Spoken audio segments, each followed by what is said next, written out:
Hello, this is Dr. Moore, and this video will address acid deposition. This is the same phenomenon that you might know as acid rain.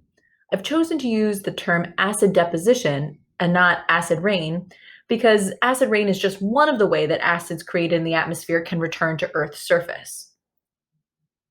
Acid rain is an example of wet deposition.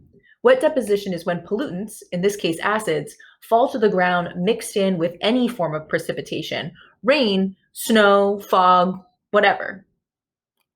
Acids can also settle out of the atmosphere without precipitation. This is called dry deposition. Here's our old friend, the pH scale. Remember that values less than 7 are considered acidic, and values greater than 7 are considered basic.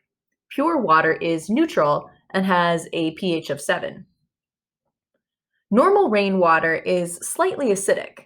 That's because carbon dioxide in the atmosphere dissolves in the rainwater, forming carbonic acid.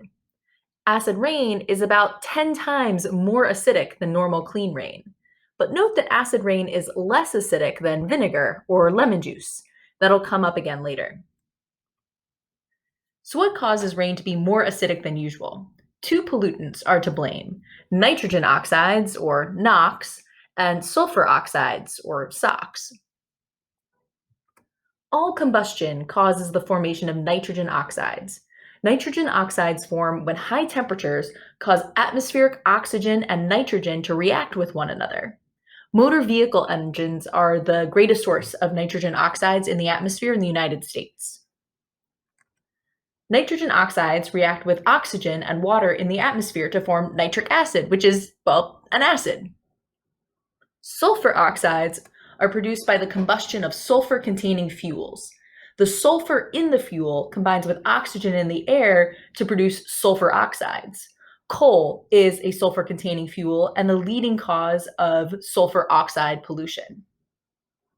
Sulfur oxides react with water and oxygen in the atmosphere to form sulfuric acid, which is, as you guessed, an acid. Acid rain tends to be worst in places downwind from pollution centers, particularly downwind from coal-burning power plants. In the United States, acid rain was primarily a problem in communities downwind of the heavy industry found in the Rust Belt region of the country. So what are the consequences of acid deposition? Well, first, acid rain causes no direct harm to human beings. Remember when I told you to note that acid rain is less acidic than lemon juice or vinegar? No one has to go to the emergency room when they get vinegar on their skin. Acid precipitation causes no direct harm to human beings. It does cause our limestone and marble buildings to dissolve, though. The negative effects of acid deposition are mostly ecological.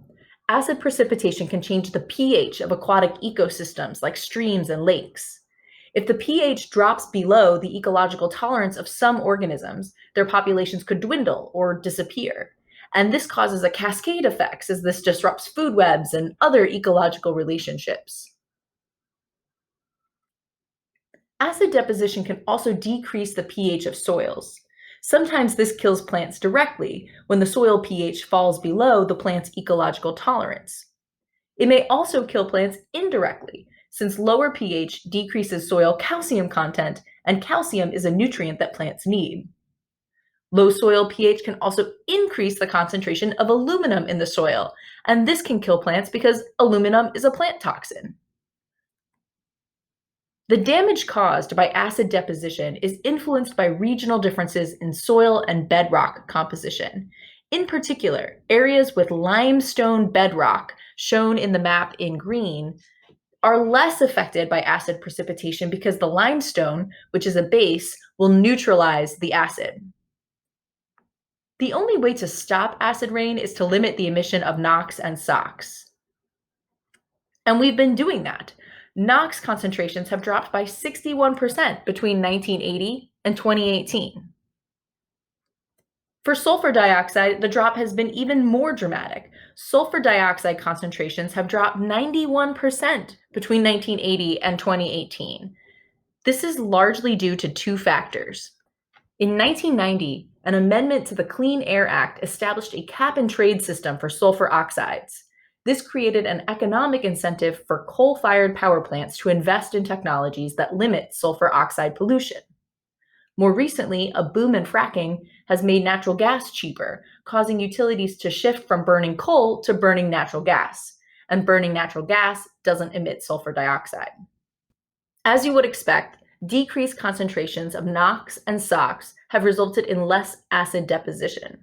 The blue line on this graph represents the pH of precipitation at a mountain in New York State.